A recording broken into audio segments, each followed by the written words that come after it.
Next up is someone who will inspire you, will help you understand a little bit more about leadership. Her time in front of you will not be dull. Assistant Governor Paula. All right. Thank you. Okay, so this is going to be, you're not going to be sitting in these chairs. Good. I'm going to give you some information. I'm going to share some information with you, and then we're going to practice. Okay? So, we're going to ask you to talk some about leadership, what makes a good leader. So, and you've had lots of that already today. But as I was thinking about that, something came to my mind, and I said, yes, this is one that's there's going to be two things that are extremely important. Don't take anything else away, these two things. So as I was thinking about this handsome person right here is my son, my baby son, and my only son. I have a daughter, but that's the baby. And he works for Firestone Bridgestone down in Aiken. And he and his family were in Nashville. And last year he got a promotion. He's now the operations manager for their large plant there. I think they have a couple of thousand people there. And so thank goodness they moved back to North Augusta and brought their children with them. Yay! So, you know, conversations are different with your grown children. And it's just so important to me to keep that relationship going and building. I'm really interested in what they do. So I said to him, well, how's it going? And what else you gonna say? How's it going? He said, oh, it's going good. I said, well, what do you spend in your first weeks or days there at the plant? What are you trying to accomplish? And he said, well, Mom, it's about relationships. I'm just going out on the floor and building relationships. And it occurred to me that after getting it, that was something that had been lacking and that I needed to do. And I thought, you're working for a multi-million-dollar corporation, and you're going out there and building relationships, just tell them what to do. You know, that's what you kind of think. They're working for you, just tell them what to do. No, he's building relationships because he gets more out of it. So I thought, well, perhaps that's something we ought to be talking about. So that's point number one, is relationships. You've heard Jimmy talk about it. You've heard Gary talk about it. You've heard everybody talk about it. It truly is important. So I want to give you some examples from my experience and how I think that's important, particularly as it relates to Rotary, since that's why we're here. Right after I was district governor, Rotary International President Tanaka, I was fortunate. He appointed me as a Rotary coordinator, and that was when we started the big membership initiative. And we were to come up with ways in which we could improve membership in North America, and there was no handbook. So along with me being the membership person, I was also paired with past District Governor Sue Potts, who you see in this picture.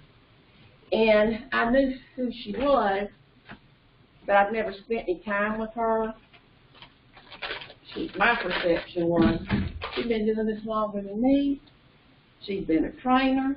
She was a heck of a lot more smarter than me and knew what to do and all that kind of stuff. So, but I didn't know her, so we had to build that relationship. And when you're driving around the southeast, you have a lot of time to be in a car, and you get to kind of know each other.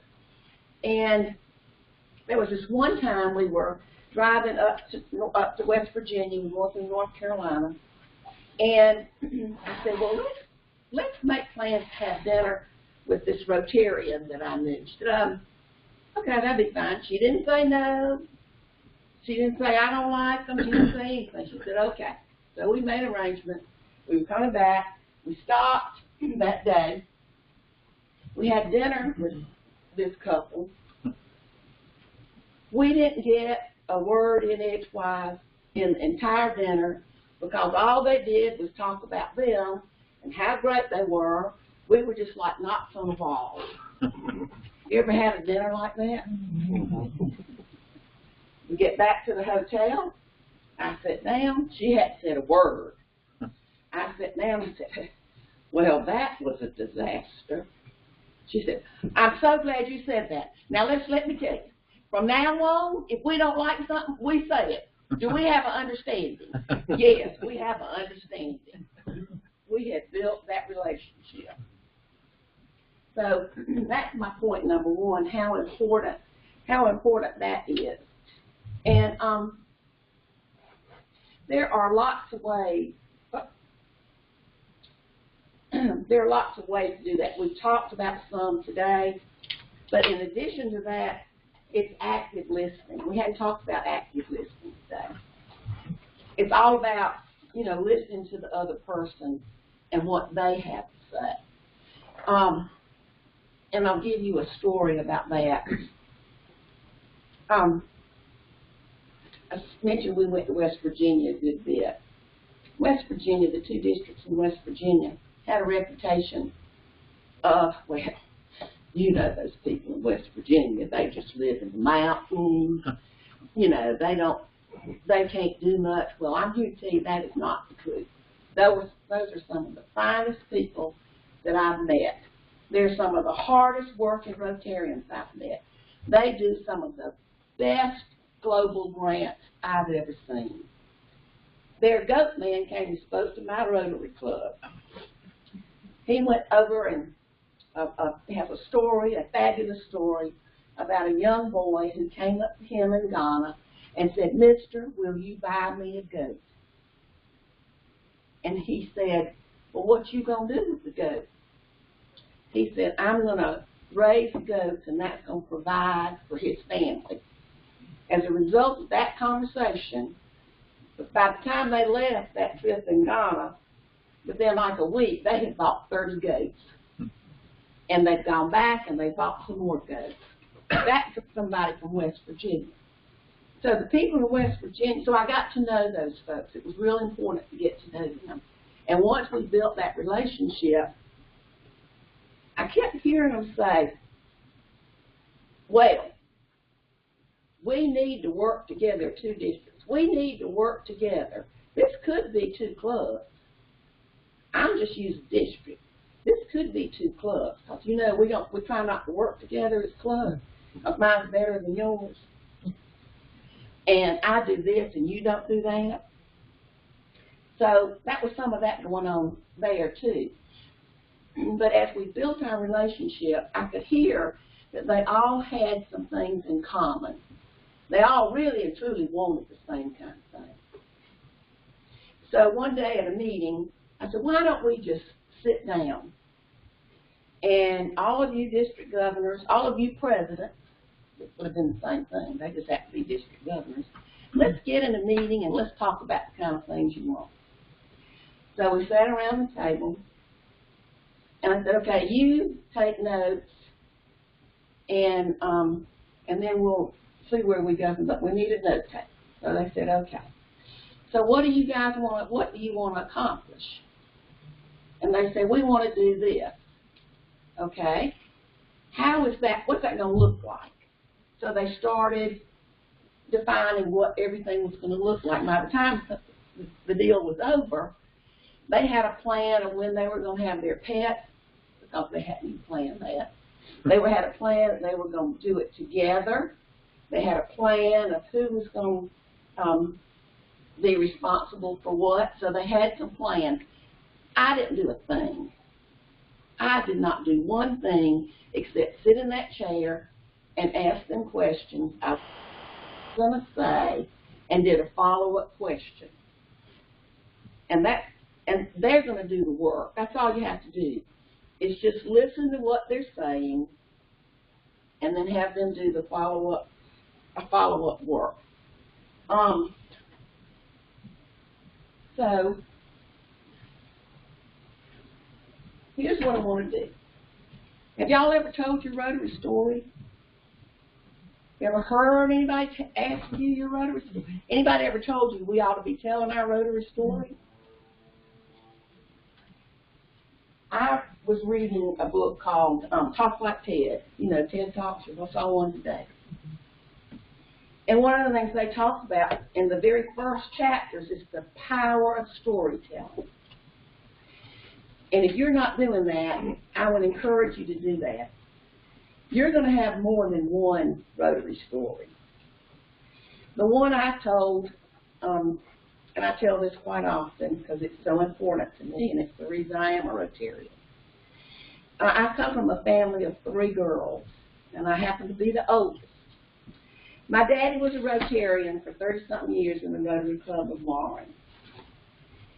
And when Rotary made it possible for me to become a Rotarian, that was something that I could do just like my dad. He was in the grocery business. I wasn't going to be in the grocery business. But I could be a Rotarian just like my dad. So I was sponsored into the Spring Valley Rotary Club. And I called my dad, and I said, Daddy, I'm going to be inducted into the Rotary Club next Thursday. Could you and Mama come and go? I'd like you to go with me. So they did, and we went. And in my club, when you do that, they call you up, and usually at that time, you ask your spouse. Well, I didn't do that. I asked my dad. And my husband was happy about that too. So we go up to the front. Your sponsor said something about you, and he did. And then they gave my dad the pen, and my sponsor said, Mr. Jones, would you have anything to say? And my father, I must tell you, I forgot to tell you that he wasn't real happy about winning in Rotary. So he looked at my dad and didn't want to say anything, and my dad, in his finest Southern voice, said, yes, sir, I was against it, but now I'm for it. and that's one of my Rotary stories. I could tell you a lot more. But what the TED Talk says is that my sharing of the story with you lets you know more about me. And if you know more about me, and you can connect with me in some way, then you and I are forming a relationship, and we probably will be able to work together because of the things we have in common, the things we know about each other, the way we care for each other. So telling your story is powerful, powerful. And we're going to practice. So, and all of you sitting back there are going to be included in this. So 1, 2, 3, 4, 5, 6, 7, 8.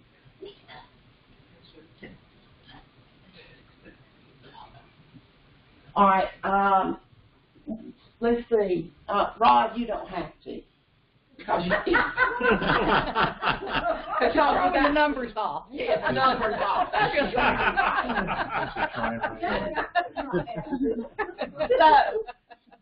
So, let's see.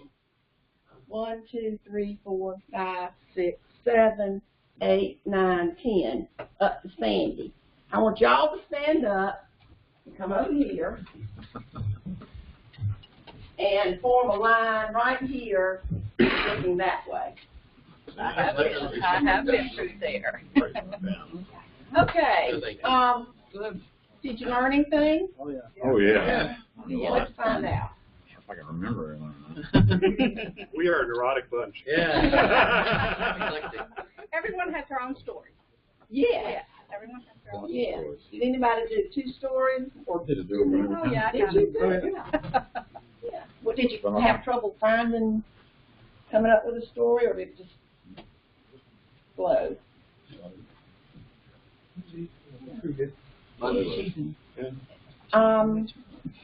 Tell me something that you found maybe that you weren't expecting.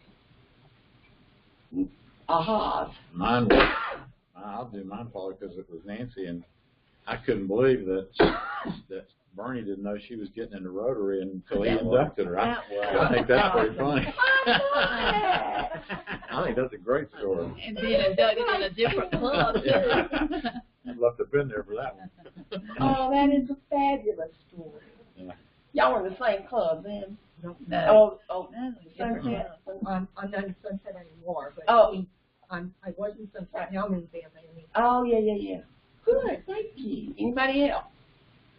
That was Chad and I we already knew, but it was fun because when I first came to South Carolina, I worked for Chad's dad, and Chad was Smaller. Yes. And we have not seen each other in eons, so it was fun to visit with Chad on a different level. Yeah. So you feel maybe there's some more connection among you as a team? What? Okay. Tell me, anybody else? Let me tell you about Bill. He was the chair of a fundraising event that raised a certain amount of money. He got a district grant as a result of that compared with it. They created an angel tree type of project and supplied gifts, Christmas gifts, I guess it was, to 75 disadvantaged children in his community. That made a huge difference for those kids for that year. It was, and that's one of those inspirational things. You know, we want anything has to do with kids. You got me. Just the power of a story. It wasn't really hard, was it, for you to tell somebody who didn't know very well your story? I mean, that was sort of a not very threatening kind of thing to do. So my point in that is just the power of storytelling, the power of relationships, and the power you've got to listen. And you obviously listened to stories that impacted you, and because you've shared some of them already. So I would encourage you to do those kinds of things right off the bat with your club president. Ask them to tell a Rotary story. Again, by telling you yours first so that you can model it. But tell your story to them. I just put these two questions up because this one came to my mind. You can think of something else, just so long as they're open-ended questions. But having something for that when you're meeting with them as a group to get that conversation started and get them to opening up for you. You are not the club president. You are just an assistant governor. It's no just about it. But you are an assistant governor. You're right. You are an assistant governor. You are the consultant. You are the counselor. You can't run that club, but you can motivate them to run that club. And you can be a resource to them to run that club. And you can offer ideas. It's up to them whether or not they want to take it. So whatever it takes to be that counselor, that consultant, that confidant, that's what you need to do as assistant governor. And then you will be the inspiration. And I wish you well. Thank you.